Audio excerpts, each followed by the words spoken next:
Hey guys, welcome back to another video. This video is going to be a little bit more of a heart to heart as I get ready for bed because my heart is just so heavy right now. And yeah, I'll just get into it. But one thing is, I decided to put myself back out there on a date in the dating world. And so that has been a huge learning curve for me because one thing that I think I struggle with personally is just how to be vulnerable, and just how to be open. So a situation occurred, which I'm getting into. So I met this guy on Tinder and he was really sweet and we talked on FaceTime and we FaceTimed and we talked and we FaceTimed and we talked. And I think too, I'm gonna admit that I probably missed some of the red flags because I was so caught up in ooh, he likes me, I like him. That was it, and it was no I guess when you start to really start talking to somebody, really start to like someone, you kind of have your blinders on. So some things may not be a red flag, and then when it comes up later, it's just oh, that was a sign right there, or that was a sign. So, I guess to get into it a little bit more was that on FaceTime and stuff, he was really sweet, really gentle, and we talked a lot about our personal goals, and a lot of our personal goals aligned. And I was like, oh, this is perfect. You want to get rid of you want to separate from your family. I don't really have family like that, but because my friends have become my family. But then when it came down to the time for us to meet each other, we finally had our first date. And on that first date, it was going really good. And then the mood was kind of shifted because I started to see a lot of aggression, if that makes sense. And one thing about me is when it comes to violence and aggression, I grew up in a very volatile household. So there was a lot of arguing, a lot of fighting, a lot of violence. And so when my date started to talk about how he would beat people up and how he would do all these things to different people, I became a little fearful. And I was just one of the things for me that I'm looking for in a boyfriend and a husband is the simple fact that you will be able to be neutral. If something happens that's not too harmful, that's not bringing physical harm to you or anything like that, that you can kind of let it roll off your back. But when it started to get to the point where he started bringing up over and over and over and over again, I was like, this is not what I want in my future. This is not cute. This is not what I want to bring into my new future. And I think too, another thing too, is that I was also a victim, I guess you could say, of 2 abusive relationships. And I know how that can affect a person, how it can traumatically impact someone. And so I was I don't this is bringing those vibes back again. And then another thing too is that another deal breaker for me is when so everybody knows, I guess I should say it like this, that I love to wear lashes, I love purses, I love things of that nature. But when he said that he couldn't be with a man that wanted to be a woman, and I'm just I don't want to be a woman. I feel by me carrying a purse, by me putting on lashes and stuff, that's just a way for me to express myself. And that's a way for me to kind of put on my armor, and that's why I feel the most confident or the most powerful when I have those things. And it's just not about having materialistic things, but it's just those things bring connections to me. So I was okay, looked over it, and then we started. So we're on a double date. So it's my best friend, and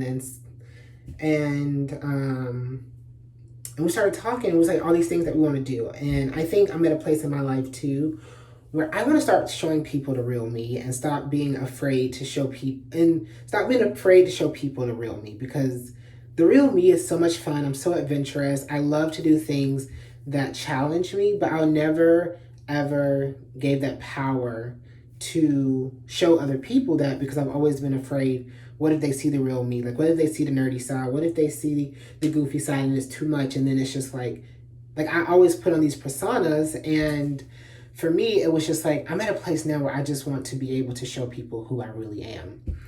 And so he made a comment about how he would never do the things that we want to do, like camping and skydiving and all these other things. And so it really started like running in my brain. I got to a point where I was just like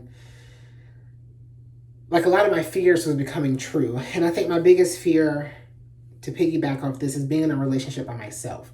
Because I have been single for, I think, about 5 or 6 years. And it gets to a point where like, it's just like, in a relationship, I want a spouse that is open-minded. And that's like, okay, like I might not like skydiving, but I'm going to try it because my significant other want to try it, and I'll do the, and vice versa for me.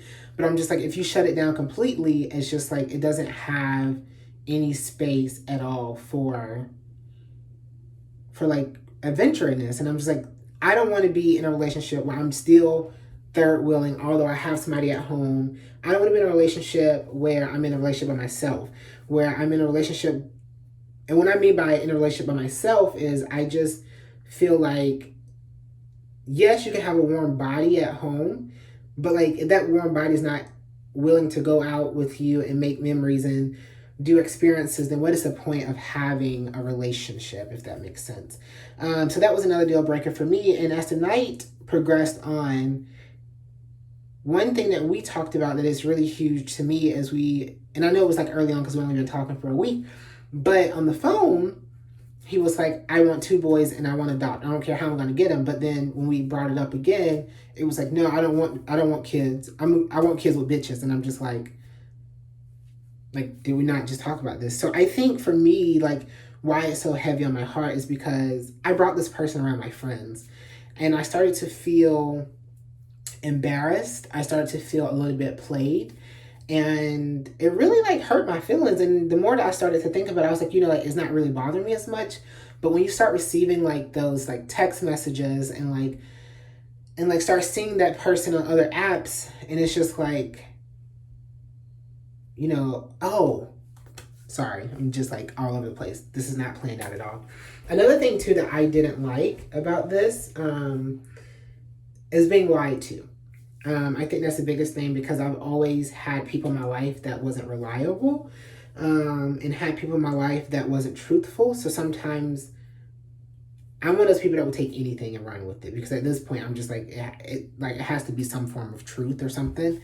But we decided to get off apps and focus on each other because we were in the talking stage. But then when he came over, I seen that he had all the apps. And then I end up, which probably was wrong on my part, but like I wanted to send a video to myself that we had took together. And and I ended up seeing more than what I bargained for. And I was just like, okay, like, and then that moment I made a decision. I was just like, after tonight, I would never see this person again. So I slept on it, I pondered on it, and I just told him, I was just like, the 3 top things that I need from someone that I'm dating: I need them to be open-minded, I need them to be reliable, I need them to be able to be neutral and to be respectful. And the aggression that I felt on our date is not a safe place for me. And he proceeded to tell me that that's just who he is, and I would have to basically deal with it. And it comes with the culture of being Black that I have to just deal with an angry man.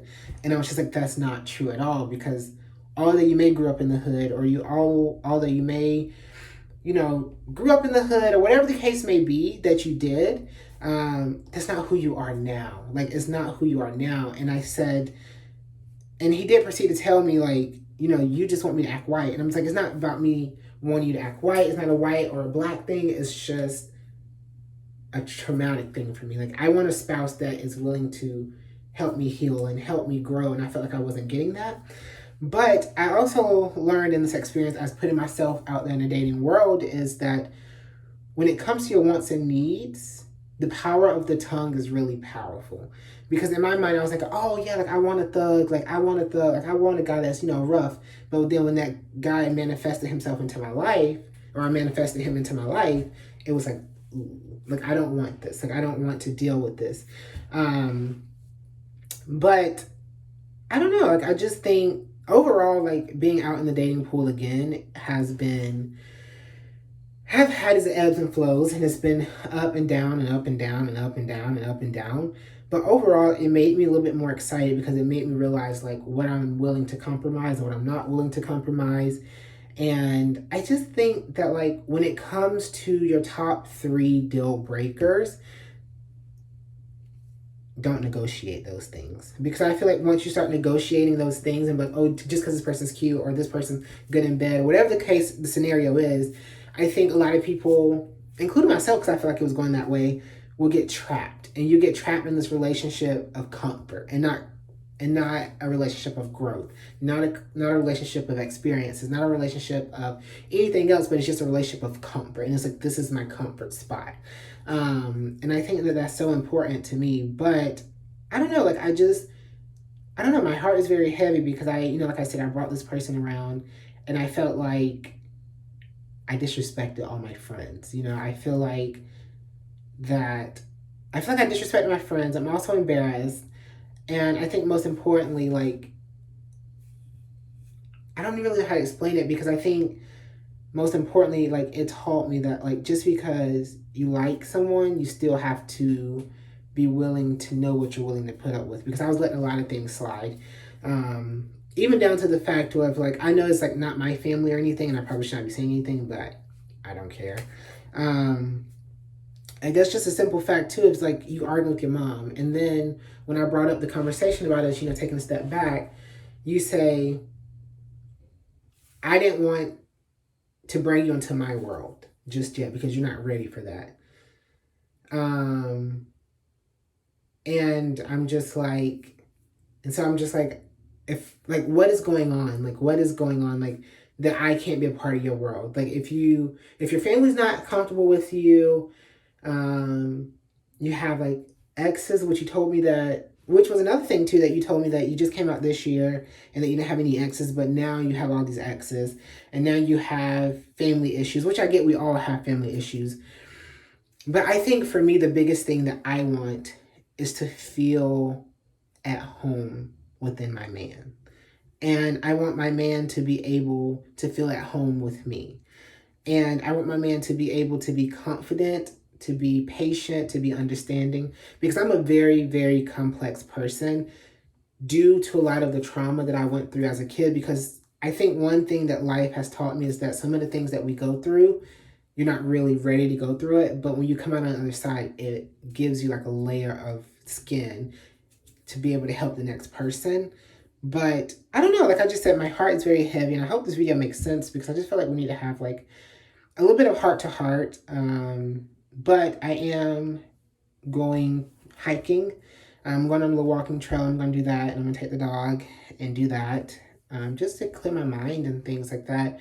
But I do want you guys to understand that when it comes to dating, don't negotiate your deal breakers. I guess that's what I'm trying to get at, because I don't want you guys to get in a place of comfort, or a place of, just because I'm comfortable with this person, just because I knew this person, I'm going to stay here, because sometimes that's not the best thing to do.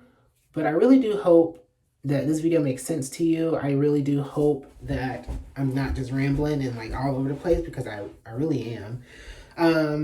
But I guess I'll just see you guys in the next video. I just want to get off my mind, because vlogging is more cheaper than therapy, child. So, but I hope you guys enjoyed this video. I am off to go hiking or walking on this trail, and I'll see you guys in the next video.